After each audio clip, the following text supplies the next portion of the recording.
대통령 직무정지 중에도 경제 문제는 여야가 힘을 합쳐야. 2024년 12월 14일 대한민국 국회는 제적 총 300석 중 204석의 찬성으로 윤석열 대통령 탄핵소추안을 가결 처리하였다.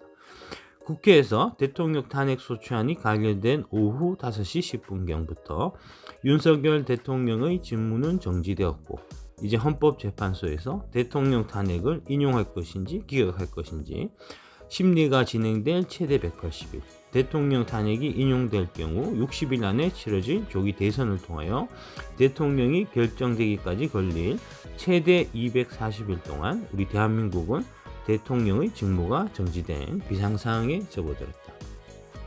우리 헌법은 대통령의 직무정지나 고의 시 대통령 권한대행 제도를 두어 권한대행이 대통령의 임무를 대신 수행하게끔 하고 있고, 헌법에 따라 지금은 한덕수 국무총리가 그 역할을 맡고 있다. 그러나 권한대행인 국무총리는 대한민국 헌법상 유일 주권자인 국민들이 투표라는 절차를 통하여 주권을 위임한 자가 아니기 때문에 그 권력의 정당성이 현저히 떨어지고, 그래서 대통령 권한대행의 적극적 권력 행사는 불가하고 소극적 현상유지적 권력 행사만 가능하다는 것이 헌법학자들의 공통된 의견이다. 문제는 지금의 대한민국이 처한 경제상황이 그저 소극적 현상유지적 권한 행사만 갖고는 대처하기 힘든 세계사적 격변의 순간에 놓여있다는 사실이다.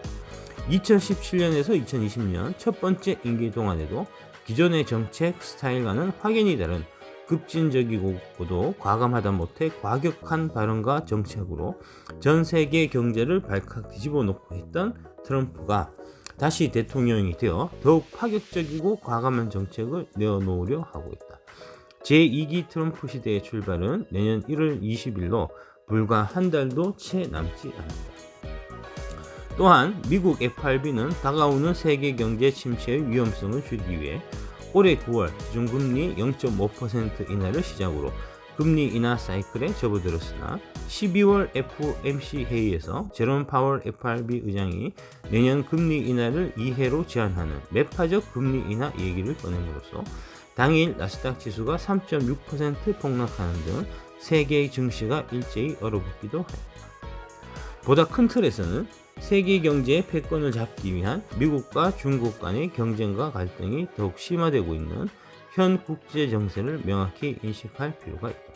미국에게도 그리고 중국에게도 우리 대한민국은 서로 물러설 수 없는 지경학적 요충지이기 때문에 미국과 중국 간의 갈등이 심해질수록 우리 경제는 이에 영향을 크게 받을 수밖에 없다.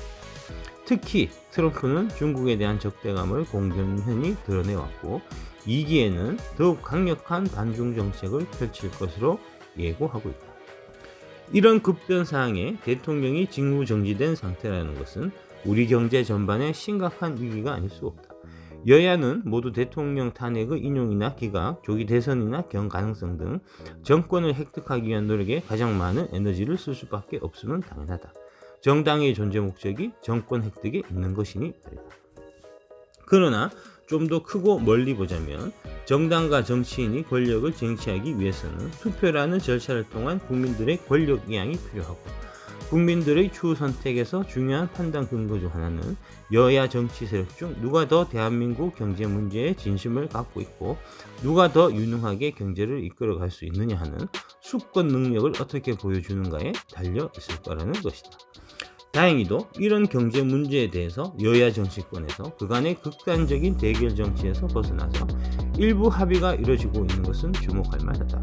지난 10일에는 대통령 탄핵안 표결을 둘러싼 극심한 대치 국면 속에서도 여야 합의로 금투세 폐지 법안과 가상자산 과세 2년 유예 법안이 통과되었다.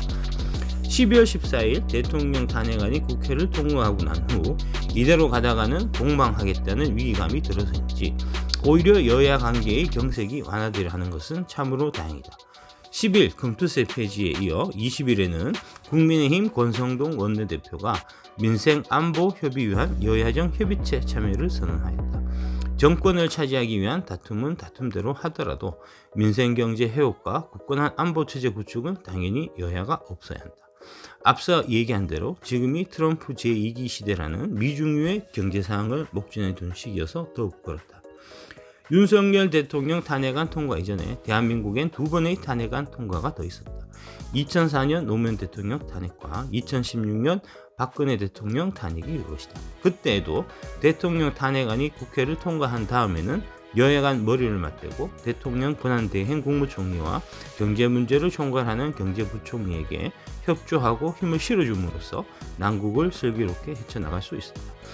2004년 탄핵 때에는 고건 국무총리와 이현재 경제부총리가, 2016년 탄핵 당시에는 황교안 국무총리와 유일호 경제부총리가 막중한 책무를 잘 수행한 당사자였다. 지금은 한덕수 국무총리와 최상목 경제부총리가 그 막중한 책무를 맡고 있다.